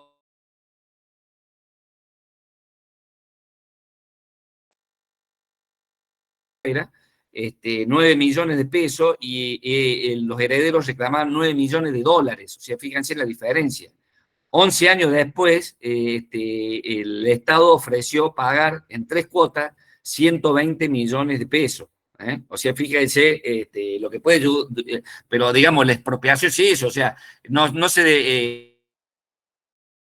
el museo no estuvo abierto al público 11 años después, se abrió automáticamente, ¿me entiendes? Porque la expropiación se iba a llevar a cabo sí o sí. Lo que puede demorar es la fijación del monto, nada más. ¿Mm? Muy bien. Algo Bien. de este estilo, lo que está pasando, por ejemplo, con lo de Repsol, con la compra de YPF y eso, ¿puede ser? Sí, también se los menciono ahora en el final, también, ¿cierto? Son ejemplos de expropiación de las acciones o también de aerolíneas argentinas. Sí, exactamente. ¿Mm?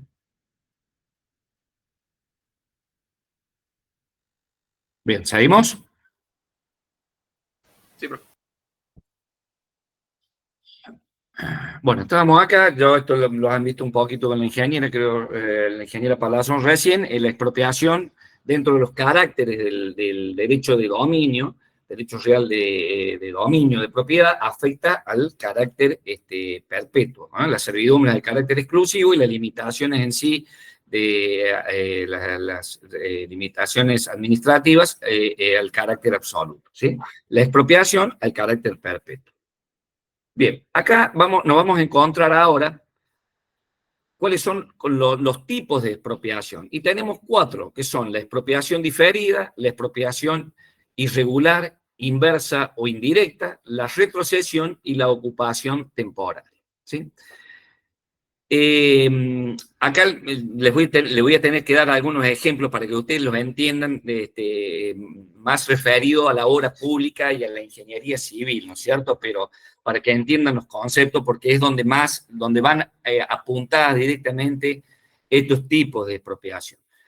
Pero en términos generales vamos a decir que la expropiación diferida se da en aquellos casos en el cual el expropiante, o sea, el Estado, ante la necesidad de una obra, hace la declaración de utilidad pública, no de un inmueble, sino de un grupo de inmuebles, pero por razones financieras, les resulta imposible pagar la indemnización a todos, a ese grupo en forma completa, sino que lo va haciendo en forma simultánea, o sea, en forma escalonada. Yo se lo voy a mostrar un ejemplo.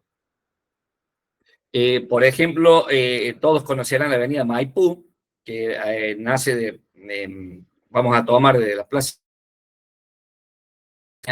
hasta el río, hasta la costanera. Las 3 últimas cuadras, si ustedes han pasado por ahí, han visto que el tráfico está cerrado acá y se desvía hacia avenida Maipú, hacia avenida Sarmiento, perdón. esta expropiación de estas 3 cuadras que faltaban para llegar al ancho de la avenida Maipú, que son alrededor de 30 metros, primero se hizo en esta cuadra, que acá había una fábrica, estaba una empresa láctea, que era la Lácteo justamente, se expropió ese inmueble primeramente y se ensanchó esa cuadra, ¿no es cierto?, recuperando la traza de la avenida Maipú y quedaron solamente estas 2. Entonces, si la vemos en una foto aérea, venimos desde la Plaza de España con un ancho de calle, y cuando llegamos al Boulevard Sarmiento, las 2 cuadras siguientes, ustedes han notado que la trocha se hizo más angosta y después se recuperó, porque esta expropiación se hizo primero. ¿Qué es lo que se pretendió hacer con esta expropiación diferida, que sería la línea de puntos en amarillo, ¿no es cierto? Es decir, se hizo una declaración de utilidad pública de todos los inmuebles correspondientes a estas 2 manzanas que dan al frente hacia la avenida Maipú, ¿no es cierto? Pero se fue pagándoles, o sea, la declaración de utilidad pública se hizo en conjunto. Para cada inmueble se hizo una ley especial, así como le dice al principio, ¿no es cierto?, que para cada cosa que se expropia tiene que haber una ley. Para cada lote de esto se hizo una declaración de utilidad pública, una ley de expropiación. En esa ley de expropiación se da conocimiento al registro de la propiedad y se inscribe en la matrícula, o sea, en el dominio de cada uno de estos terrenos, que está sujeto a expropiación. Quiere decir que si alguno de ustedes va y quiere comprar un terreno de estas 2 manzanas que dan hacia la avenida Maipú, se van a encontrar en la matrícula folio real, o sea, en el título de propiedad, que está en el registro de la propiedad, que dice sujeto a expropiación. ¿Qué quiere decir? Que el futuro comprador está comprando algo que en algún momento le van a sacar una fracción de terreno, o sea que su valor va a disminuir. Lo puede comprar y el propietario lo puede vender, ¿no es cierto? Pero el propietario tiene que saber que en algún momento le van a expropiar y le van a fraccionar su unidad. Bueno, acá tenemos algunas fotos de las obras, ¿no es cierto? El título es Liberación de la traza de la avenida Maipú. Fíjense en esta fotografía cómo el ancho de calle acá era solamente de 2 carriles, ¿no es cierto? Era aproximadamente de 12 metros, y fíjense hasta qué punto se corrió acá, ¿no es cierto? O sea, se ensanchó totalmente. Todos los frentes de esas viviendas que daban al frente de la avenida Maipú se modificaron, se volvió a hacer la fachada, se volvieron a remodelar los servicios, etcétera, ¿no es cierto? Para que vuelvan a ser funcionales. Todo eso, todos esos gastos están a cargo del ente del sujeto expropiante, ¿no es cierto? O sea, del Estado. Otro caso también es el de la avenida Duarte Quiros, ¿no es cierto?, en la cual entre la avenida Piñeiro y Candiuti se expropiaron estas cuadras con el mismo sistema de expropiación diferida. Bien, volvemos acá. Visto eso, vamos a ver qué es la expropiación irregular o inversa. Procede este tipo de expropiación en los siguientes casos, que son 3. Primero, cuando existiendo una ley que declara de utilidad pública un bien mueble o inmueble, el Estado lo toma sin haber cumplido con el pago de la respectiva indemnización. Es decir, que en este caso sería algo inconstitucional, porque el Estado tomó algo en su poder y no lo pagó. O el segundo caso, cuando con motivo de una ley de expropiación, de declaración de utilidad pública, de hecho una cosa mueble o inmueble resultar indisponible por evidente dificultad o impedimento para disponer de ella en condiciones normales. Supóngase, en el caso de que veíamos recién, vuelvo a esta foto, de alguno de los inmuebles, en el cual supóngase que el terreno tenía 15 metros de fondo y el Estado le expropió 10. Le quedan 5 metros. ¿Qué puede hacer el propietario de ese inmueble con 5 metros? No puede hacer nada, porque no lo puede aprovechar ni poder ejercer ninguna actividad comercial. Entonces, le pide al Estado que le expropie el 100%. no el 90 o el 95% del terreno. O puede ser, por ejemplo, un campo en el cual atraviesa una ruta y la unidad económica restante que quedó de motivo de la expropiación de la ruta, no le alcanza para explotar actividad agrícola o ganadera. Entonces el expropiado le pide al Estado que le expropie el 100%. Vamos de vuelta acá. A eso se refiere el punto B.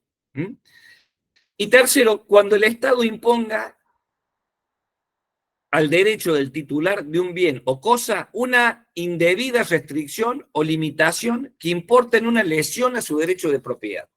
Fíjense ustedes y noten esto, ¿no? Que tanto en el caso A como B, dice cuando existiendo una ley, cuando con motivo de una ley, y acá hay una contradicción porque no habla cuando existiendo una ley.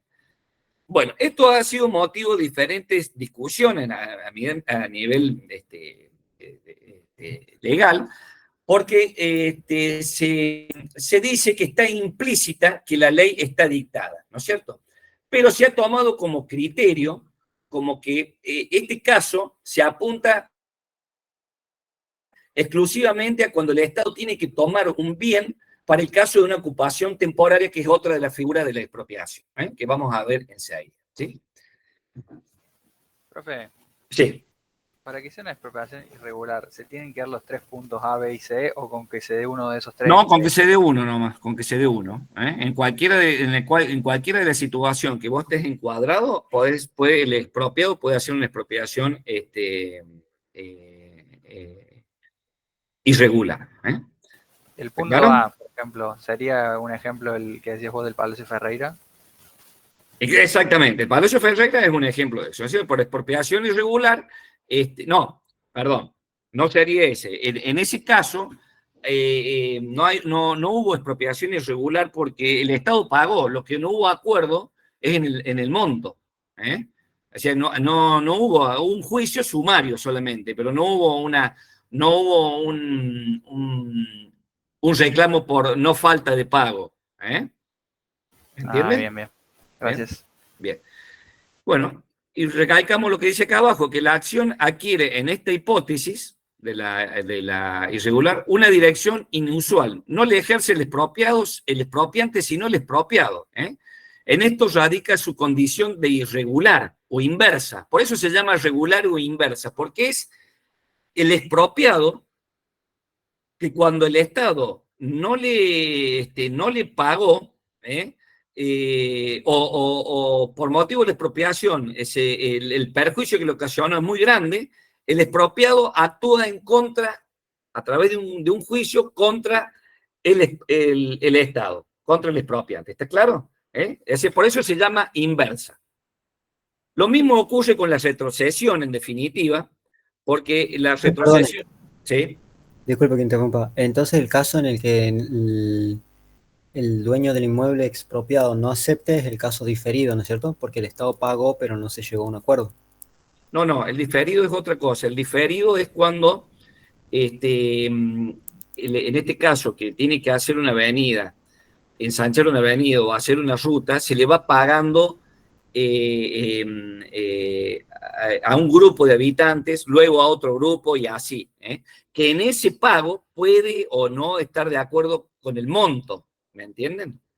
Pero después, la cosa de la expropiación inversa, o la retrocesión, la inversa en este caso, es cuando, vuelvo a leerle, el Estado lo toma sin haber cumplido con el pago. En la diferida ya hay un pago, pero puede ser que lo tomó y no lo pagó en la diferida también. Entonces ahí puedo aplicar una inversa, ¿está claro?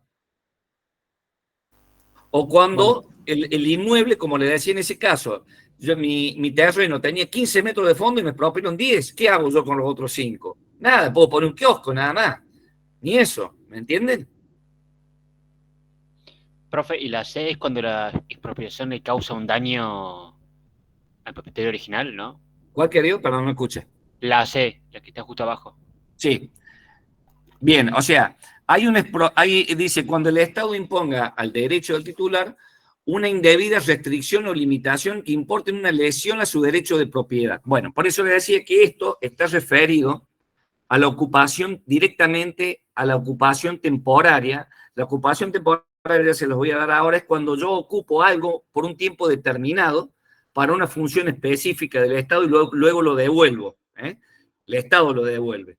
Y puede ser normal o anormal. Ya enseguida se los explico ese caso. Profe, ¿Claro? o sea que la expropiación diferida sería el caso que se salva, digamos, el estado del punto A, digamos. Sí, digamos. Pero está bien, pero el punto A puede ser una consecuencia, puede ir consecuentemente después de la diferida. La diferida, vuelvo a repetir, yo tengo que expropiar a un grupo de vecinos, de 1 cuadra, 2 cuadras, 10 cuadras, pero no les puedo pagar todos juntos. Les voy pagando, pago primero a los de la primera cuadra, expropio, hago la obra, después voy a la de segunda cuadra, así. En ese interín puede haber propietarios que el Estado le tomó, pero no le pagó. A lo mejor yo estoy diciendo el pago, pero no le pagó. Entonces sí, ahí voy a una expropiación inversa. O si me pago, pero lo que me expropio, el resultante no me sirvió. Entonces también tengo una expropiación inversa. ¿Está claro?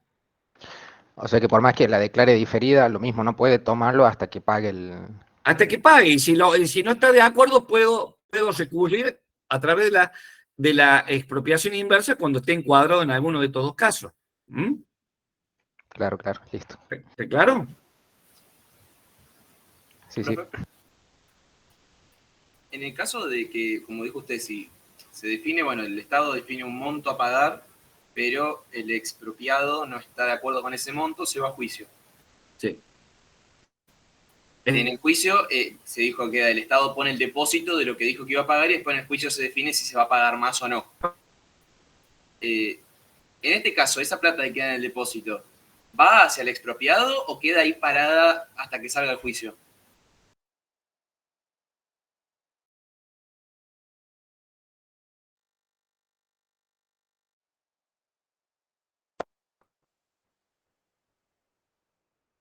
¿Está claro? No escuché. ¿Dijo algo, profe? No se escuchó. ¿No se escuchó? Repito, sí. Dije que el monto no se toca. Es decir, el monto depositado no se toca hasta que salga la sentencia firme. Por eso se hace un depósito judicial. Ah, ¿y no podría quedar en un punto si el juicio se estira mucho en el que empieza a quedar encasillado en el caso A? No, porque vos lo que vos me estás planteando es por el monto, no porque ocurrió alguno de los casos A o B. Ya el juicio ya está. ¿Está claro? El juicio por una diferencia. Es decir, el propietario, el expropiado no está de acuerdo en el monto, entonces tiene que esperar que salga la sentencia del juez. Ah, está bien. Gracias. Pero yo no puedo hacer una expropiación irregular porque ya está el juicio, un juicio civil por el monto, porque estaba reclamando el monto. Es como que ya el expropiado asumió que va a perder tiempo, digamos. Y claro, o sea, se arriesga a que tiene que esperar hasta que por ejemplo, el típico caso del de Palacio Ferrer, tiene que esperar hasta que el monto salga. ¿Está claro? Perfecto. Hasta que la sentencia quede firme. Perfecto, gracias. Bien. Ahora, ese monto, ¿en qué momento se toma el valor, digamos, el expropiado recibe el monto, digamos, cuando va todo bien?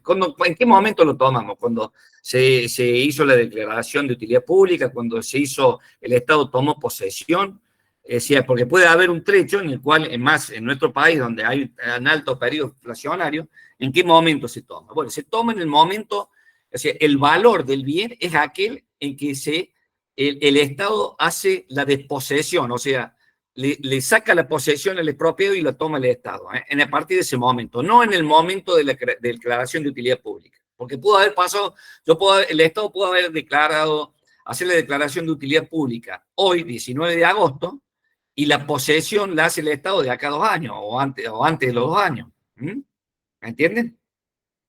Imagínense cuánto más va a haber de terreno en ese momento. ¿Está claro? Sí, sí. ¿Está claro, chicos? Bien. Seguimos. Vamos ahora a la retrocesión. ¿Qué es la retrocesión? Es cuando al bien expropiado, cuando al bien expropiado se le diera un destino diferente al previsto en la ley expropiatoria. Es decir, ya acá no estoy hablando de pago. O sea, el Estado pagó, pero cuando va a hacer la obra, supongamos porque cuando el inmueble se le da la declaración de utilidad pública, se dice específicamente qué es lo que se va a hacer en ese inmueble, ¿no es cierto? Y si después se le da un destino distinto, el expropiado puede hacer una retrocesión, o sea, sería una expropiación como una expropiación inversa en el otro caso, pero acá no es por pago, sino porque se le dio un destino diferente y puede reclamar o que se le dé el destino al cual estaba fijado o que le devuelva el inmueble, ¿sí? O el segundo caso, cuando no se le diere destino alguno en el lapso de 2 años, computado desde que la expropiación quedó perfeccionado en la forma del artículo 29, es decir, cuando la expropiación ya quedó firme y pasaron 2 años y el Estado no le dio destino a alguno, no hizo nada, entonces el expropiado puede accionar contra el Estado, contra el expropiante, a través de una acción de retrocesión. ¿Sí? ¿Y qué sucede con el monto en ese caso que ya fue...? No, el monto, acá no se habla de monto, sino de destino. Acá no se habla de monto, sino de destino. En ambos casos, el expropiado puede reclamar y para que devuelvan el inmueble, ¿no? Para que devuelvan el inmueble, nada más. Acá no estamos hablando de monto. Si estuviéramos hablando de monto, tenemos que ir a una expropiación irregular o inversa. Pero en todos estos casos son cuando ya se le pagó al propietario, digamos. Sí, acá se supone que ya el Estado le pagó. Acá estamos hablando de destino solamente. Y me voy a adelantar para que lo entiendan en este cuadro. Me voy a adelantar un poquito, ya que estamos hablando de acá. Fíjense, como un resumen de la expropiación inversa o irregular. ¿Cuándo se da este caso? Cuando el expropiante, hablando del expropiante, el Estado toma el bien y no lo paga, o el bien resultar indisponible, como le decía, no le sirve el resultante de la expropiación, lo que le quedó, o toma el bien sin existir una ley. En ese caso, aparece una figura inusual, es la que el expropiado acciona contra el expropiante. En cambio, en la retrocesión, se da el caso que el expropiante no le dio destino ninguno o le dio un destino diferente al inmueble, como es este caso, el destino diferente, o en el término de 2 años no le dio destino a alguno. Entonces también acá el expropiado acciona contra el expropiante. ¿Entienden acá la diferencia, chicos? Acá la van a ver bien. Sí, sí. En un caso se llama expropiación inversa y en otro caso se llama retrocesión. En ambos, el expropiado actúa contra el expropiante. En el caso de la retrocesión nunca se pide la devolución, ¿no?, del dinero que el Estado ya dio. Sí, puede ser que el Estado le pida el dinero que se pagó en el caso que el Estado haya pagado y luego haga abandono de la expropiación, digamos, no lo expropie. Se puede dar el caso. No vaya a hacer nada con el inmueble que es propio. Profe, si te devuelven el inmueble, ¿te quedarías con todo lo que hayan hecho sobre ese inmueble? Bueno, digamos, acá cuando falta de destino es cuando habla, si no se le dio destino a alguno en el término de 2 años, quiere decir que el inmueble está igual. O sea, prácticamente es cuando en este caso de la retrocesión, se supone que no se ha hecho nada. En cambio, en de la expropiación inversa, cuando el bien resulte indisponible, no te pueden devolver el bien, simplemente te van a expropiar el 100%, ya no te lo pueden devolver al inmueble, ¿eh? Porque ya seguramente la obra ya está hecha. ¿Está claro? Es decir, nunca te van a devolver el inmueble con algo que es una obra que haya hecho el Estado. ¿Y cuál sería el destino distinto en el caso de la retrocesión? Y como por ejemplo, el Estado expropió un inmueble para hacer un aeropuerto, ¿m? Pista de aterrizaje, con toda la infraestructura de un aeropuerto, y le dio un destino diferente. Antes de la construcción, construyó un estadio de fútbol, ¿m? Por ejemplo. Profe, volviendo al ejemplo del Palacio Ferreira, por ejemplo. Suponte que dicen que lo iban a usar para un museo y lo derrumban para hacer un centro comercial. No se puede derrumbar en ese caso, el inmueble en particular no se puede derrumbar porque es patrimonio histórico. Ah, ok. Y ponerle que no fuese patrimonio histórico, ¿qué sería? ¿Es una retrocesión? A ver, ¿en qué caso? ¿Por falta de pago? No, suponte que te dicen que lo van a expropiar para hacer un museo. Sí. Y en vez de hacer un museo, quieren derrumbarlo y hacer un shopping. Sí. ¿Eso sería una retrocesión? Eso sería, sí, o sea, digamos, eso tiene que pasar. Vamos a volver acá a la figura esta, perdón, vamos a volver acá. Fíjense, cuando el bien expropiado se le diera un destino diferente al previsto en la ley expropiada, o cuando no se le diera destino a alguno en el lapso de 2 años, si no se le dio destino a alguno en el lapso de 2 años, te lo pueden devolver como está, ¿cierto? O cuando el bien expropiado se le diera un destino diferente al previsto en la ley expropiatoria. O sea, el expropiante, el expropiado puede reclamar daños y perjuicios porque se le dio, a lo mejor la obra ya se construyó, pero se le dio un destino diferente. ¿Eh? ¿Está claro? Sí, sí. ¿Me entiende? Pero en ese caso no se pediría la devolución No. Si la obra se empezó, no porque ya la obra comenzó. El Estado tendrá que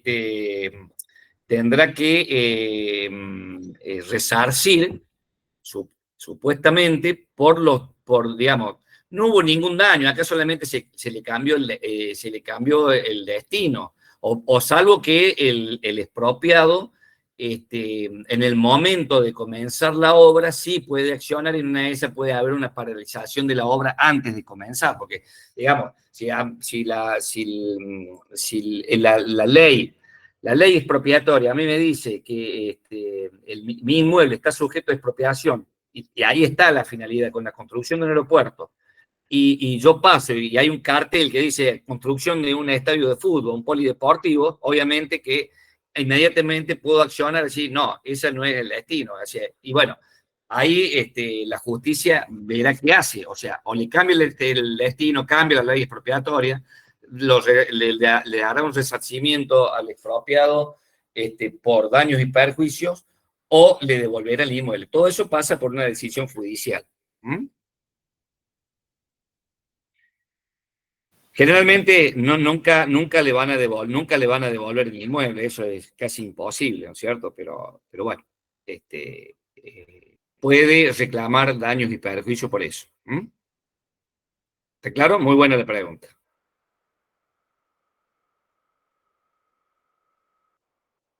¿Algo más, chicos? Creo que no, profe. ¿Sí? ¿Está clara? ¿Quedó alguna duda, algo antes de seguir?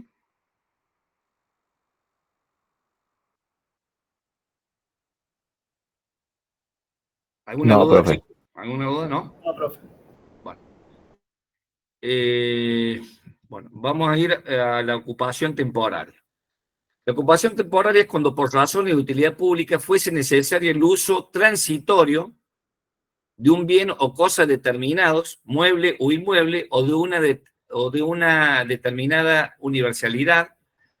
Podrá recurrirse a la ocupación temporaria, que puede ser normal o anormal. ¿Cuál es la ocupación temporaria anormal? Es decir, cuando se ocupa un inmueble, por un caso de hecho fortuito, como por ejemplo un terremoto, una inundación, un incendio, ¿no es cierto? se ocupan lugares como, por ejemplo, o un caso de una pandemia, como ocurrió en Argentina con el COVID-19, en el cual hubo establecimientos hoteleros en el cual se adaptaron para alojar pacientes, se lo adaptó como clínicas prácticamente, ¿no es cierto?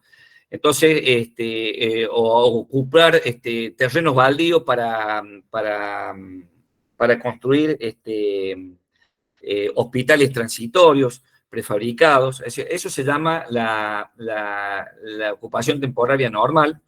No hay indemnización por la ocupación de esos inmuebles, solamente de reparar los daños ocasionados.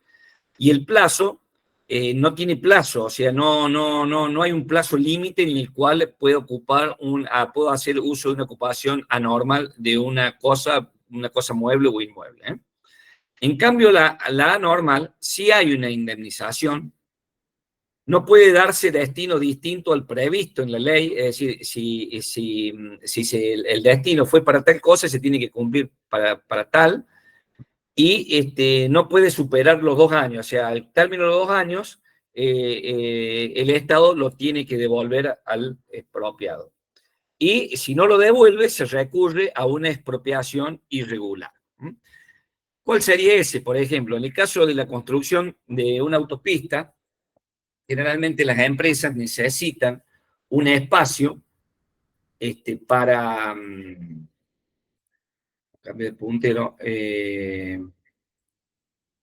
Un espacio para construir o hacer, construir el obrador, lo que se llama, ¿no es cierto?, para alojar materiales, maquinarias, el personal. Entonces hace una ocupación temporaria de ese lugar, pero tampoco se hace o se hace, ¿no es cierto? O sea, el propietario de ese inmueble no se puede oponer, pero es transitoria, es por el término como máximo de 2 años. Si al término de 2 años el Estado no lo devuelve, el expropiado puede recurrir a la expropiación irregular para que le devuelvan el inmueble en las condiciones que estaba originariamente. ¿Está claro? Profe, yo no entiendo bien la imagen esta que está mostrando. ¿Qué es eso rojo? Lo que yo dibujé en rojo es un espacio que necesita el Estado o la empresa que construye la autopista para alojar maquinarias, materiales, al personal, etcétera, etcétera, ¿cierto? Un espacio de grandes dimensiones para utilizarlo como obrador para la construcción de una obra determinada. Ok. Y el Estado puede ir haciendo ocupaciones temporarias, así si es una autopista, a lo largo de toda la traza de la ruta, ¿no es cierto? Puede en distintos lugares, porque en un solo lugar le puede quedar lejos el resto de la obra. ¿Está claro? Sí. Bien. Bueno, el esquema de la expropiación, entonces, es básicamente, haciendo un resumen, hay una intervención importante que es la legislativa y la administrativa. La legislativa es la que dicta o declara de utilidad pública un bien, una cosa mueble o inmueble. ¿Sí? ¿Alguien preguntó algo? Sí, antes de que terminemos con lo otro, lo de temporal. O sea, el Estado no paga porque es temporal, porque después te lo va a devolver. Cuando es anormal. Cuando es normal. Si no pagaba eso me quedó un poco en el aire.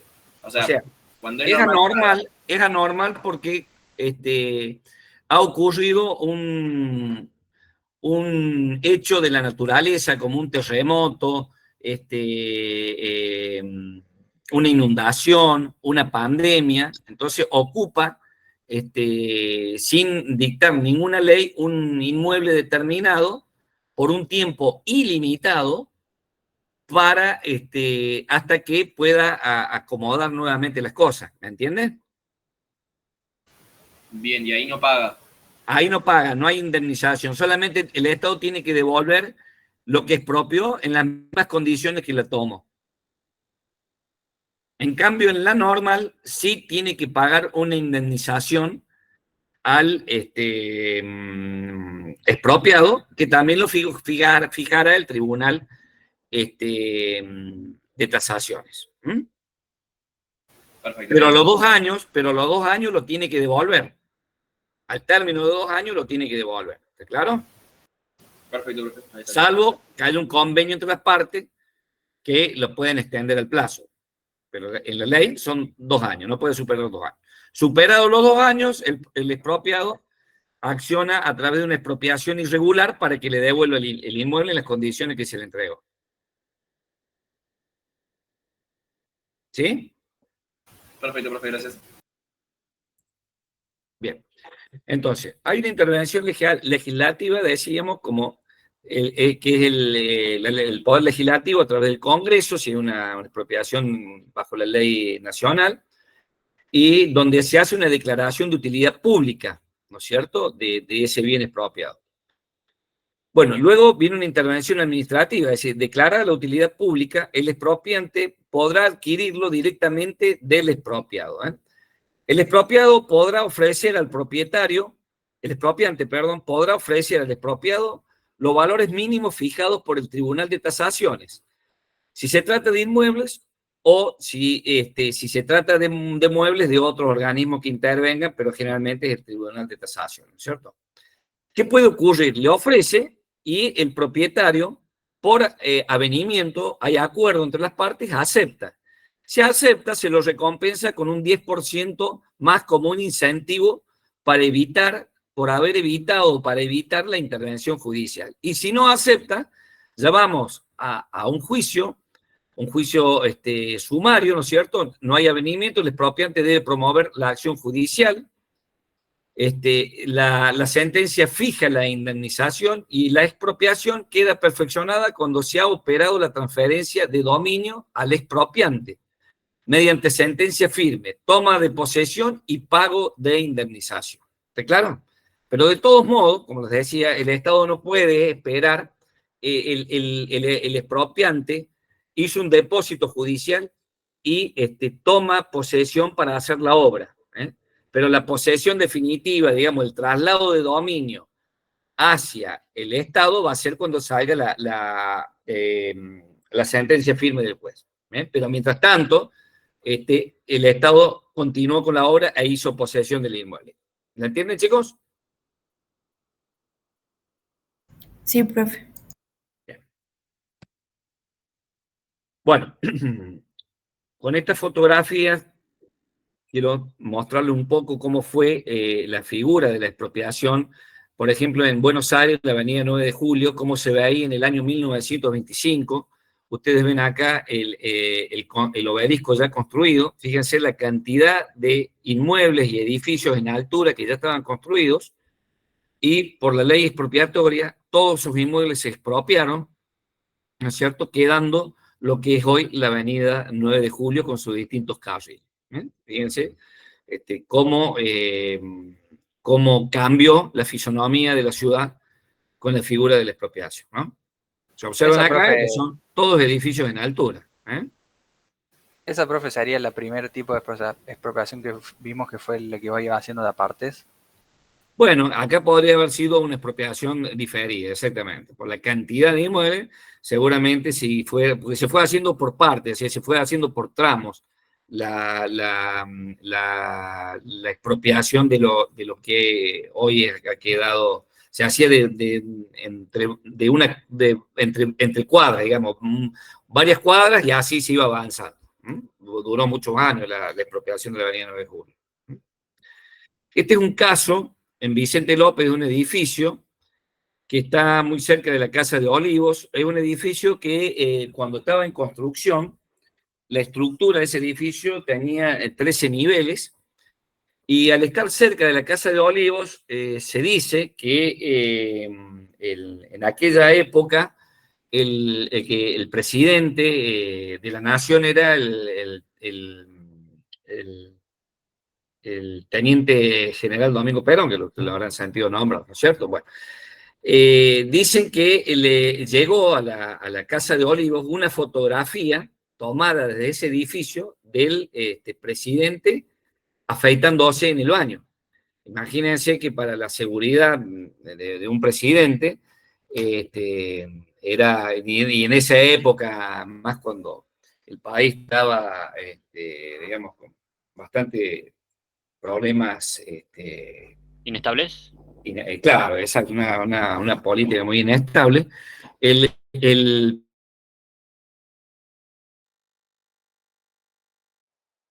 ese inmueble declarándolo de utilidad pública y viendo la demolición total del inmueble. Total no se hizo, se sacaron, fue cambiando la figura del presidente y quedaron los 6 o 7 niveles que están actualmente. Tuvo muchísimos años abandonado ese edificio y pocos años atrás se lo refuncionalizó y actualmente creo que está funcionando en la municipalidad de la localidad de Vicente López, ¿no? Es un caso, como una anécdota.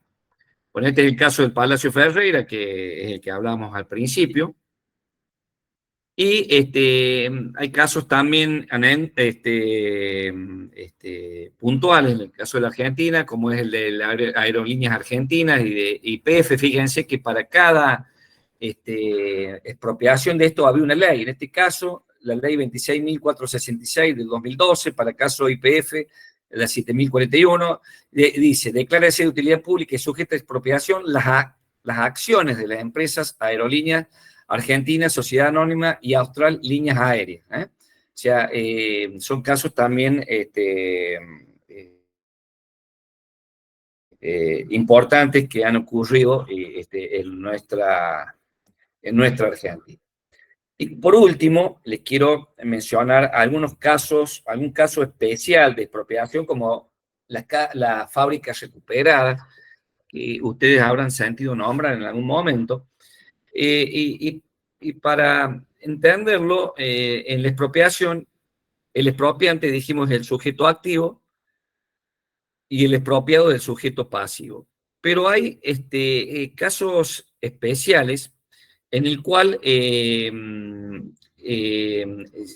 digamos, en la generalidad de los casos, el beneficiario de toda expropiación, todo lo que se expropia pasa a formar parte del dominio público o privado del Estado. Así que el beneficiario es el expropiante. Pero puede haber un caso especial como son las fábricas recuperadas a través de cooperativas. ¿Qué sucede? Generalmente en nuestro país, en la época del 2001, cuando también hubo mucha inestabilidad económica, muchas fábricas cerraban o quebraban, y los trabajadores, para no perder su fuente de trabajo, se organizaban en cooperativas para continuar con el movimiento y asegurar un poco su fuente de trabajo, ¿no es cierto? Más en esa época prácticamente no había nada de trabajo, ¿no? Entonces el Estado, ya cuando las empresas estaban en quiebra, las expropiaba y se las entregaba a estas cooperativas que habían formado los trabajadores, ya sea a título oneroso o a título gratuito, con todos los implementos y maquinarias que estaban en el interior de esa fábrica, ¿cierto? Estos son casos, ¿por qué son casos especiales? Porque si bien dijimos que para que haya expropiación tiene que haber una declaración de utilidad pública, una ley que le respalde un pago, en este caso, y tiene que ser algo para el bien común, en este caso lo que se trató de salvar es la fuente de trabajo de un gran grupo de trabajadores para que no perdieran su fuente laboral. Entonces el Estado lo expropió y se lo entregó bajo cualquiera de todos títulos a los trabajadores. Si bien dijimos que no se puede expropiar un bien de un privado para pasárselo a otro privado, pero en este caso era un conjunto de personas, de ciudadanos, de trabajadores, que de esa forma podía solucionar su muchísimas fábricas en la Argentina. Y también se ha utilizado estos casos especiales para asentamientos precarios en otras provincias de la República Argentina, donde en un gran predio se asentaban personas que no tenían viviendas, ¿no es cierto? Y no hubo formas o no se los podía trasladar a otro lugar, entonces el Estado, por más que el particular a lo mejor no estaba de acuerdo, lo expropio y le cede tierras a un gran número de personas a través de la figura de la expropiación. ¿Está claro? Bueno, Profe, sí. ¿y los dos anteriores les podría repetir? Porque a mí se me cortó un poco. Sí, ahí vuelvo, Gary. Ahí vuelvo.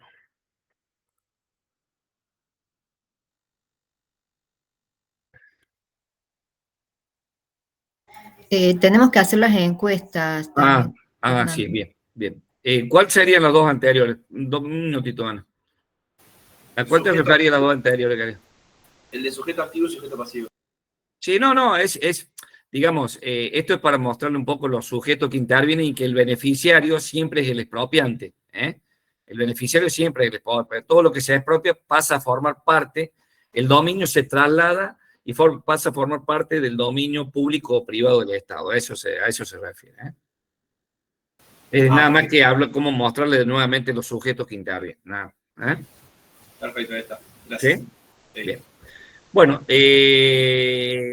si no tienen alguna otra pregunta, la ingeniera les va a publicar las preguntas, una pequeña encuestita para que respondan rápidamente, ¿sí? Sí, vamos a ir a encuesta, chicos.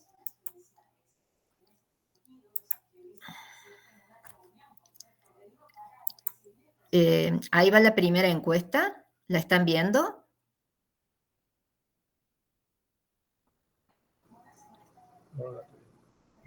No, profe, no me aparece a mí. No, profe, a mí tampoco. Espérate, entonces soy yo que no. A ver. Ahora sí. Ahí sí. Ahí sí. Bueno, la primera, esta es de la clase pasada. El dominio es un derecho real sobre, lo vimos también hoy. La vamos a hacer rápido porque ya tienen clase después, chicos.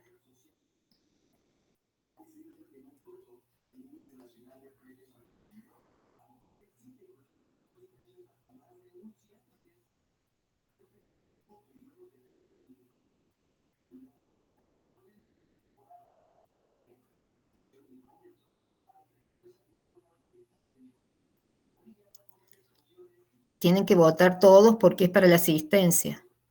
Profe, ¿podría decirme dónde está la encuesta? Donde tenés el triangulito, o sea, En la al lado de esquina donde está el inferior mensaje, derecha. eso, al lado de los mensajes, hace clic ahí donde está el triángulo, el cuadrado y el círculo y busca encuesta. Ana, yo me desconecto, me voy a la otra sala ya para ir Bien. haciendo, cualquier cosita me llaman por teléfono, gracias. Perfecto.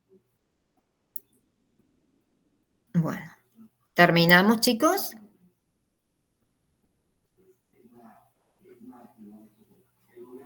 ¿Es una sola, profe? No, son 4 preguntas, por eso es que